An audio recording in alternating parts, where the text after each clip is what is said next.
정찰위성 발사와 관련돼서 질의응답 있었던 부분 중에서 중요한 부분에 대해서 먼저 말씀을 드리겠습니다. 정찰위성의 발사가 성공적이었고 위성이 궤도에 진입한 것으로 국정원은 파악을 하고 있습니다. 이와 관련해서 그러니까 발사체 자체의 성공과 관련돼서 북한이 제3차 발사에서 궤도에 진입한 성공을 거둔 경우에 대해서 국정원은 먼저 김정은 푸틴 회담 당시 푸틴이 발사체 자체를 지원하겠다는 의지를 공개적으로 밝힌 점, 또한 푸틴 회담 이후 북한이 설계도 및 1, 2차 발사체와 관련된 데이터를 러시아에 제공하고 러시아가 그 분석 결과를 제공한 정황이 확인되어서 이 발사체의 성공은 러시아의 도움이 있었을 것으로 판단한다는 답변이 있었습니다.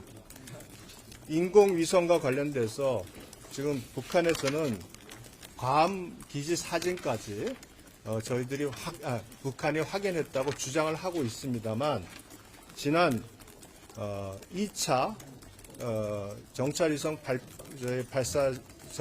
발사 실패 시 수거한 잔해물을 분석한 결과는 당시에 탑재된 위성은 소위 그 정찰위성으로 가치가 있는 서브미터급이 되지 않는 그 위성인 것으로 파악되고 있고 인공위성의 어떤 발전 속도, 새로운 인공위성의 그 발전 속도는 통상 3년 정도 걸리는 걸 감안하면 현재 북한이 괌 사진을 찍었다는 그 어떤 괌 사진을 촬영했다는 그 영상을 공개하지 않는 한 그 인공위성의 역량을 파악할 수 있는 상황은 되지 못한다고 이렇게 답변을 했습니다.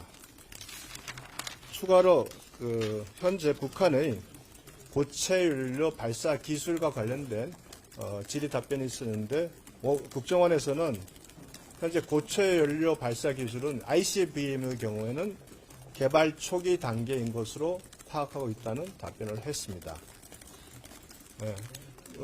제3차 정찰 위성 발사와 관련된 중요한 내용이라고 판단되는 부분은 말씀드렸고 나머지 부분은 윤건영 의원이 필요한 부분 추가 말씀을 드릴 것 같습니다.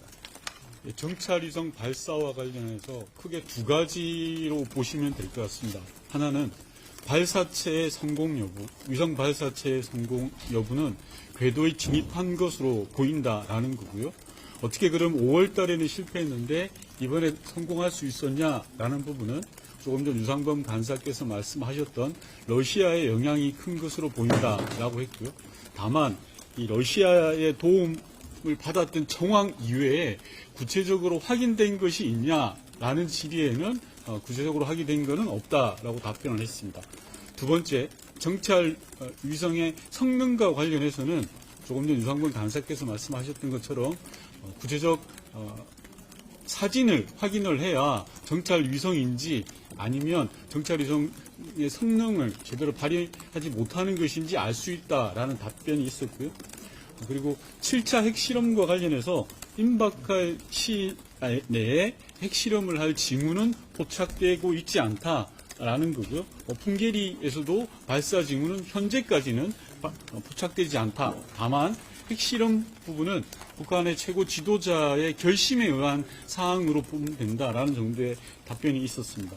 이외에 정찰위성 이외에 나왔던 몇 가지 사안들에 대해서 간단하게 말씀드리겠습니다. 우선 국정원 예산 심의와 관련해서 공개로 할 수 있는 부분을 최대한 했으면 좋겠다라는 의원님들의 지적이 있었고요. 그다음에 대공수사권 폐지와 관련해서 예산 부분들이 제대로 편성되었는지 살펴보겠다라는 질의 정도가 있었습니다. 최근에 논란이 되었던 국정원 인사 파행과 관련해서 언론에 보도되었던 국정원 1차장 감찰 여부를 확인해 줄 수 있는가에 대한 질의에는 국정원 내부 감찰 사안에 대해서는 말할 수 없다, 확인할 수 없다라는 답변이 있었고요. 아울러서 국정원 인사 파동과 관련된 언론 플레이에 대해서 국정원 내부 감찰 또는 조사가 있었는지에 대해서도 동일하게 국정원 내부 상황이므로 답변할 수 없다라는 것이 있었습니다.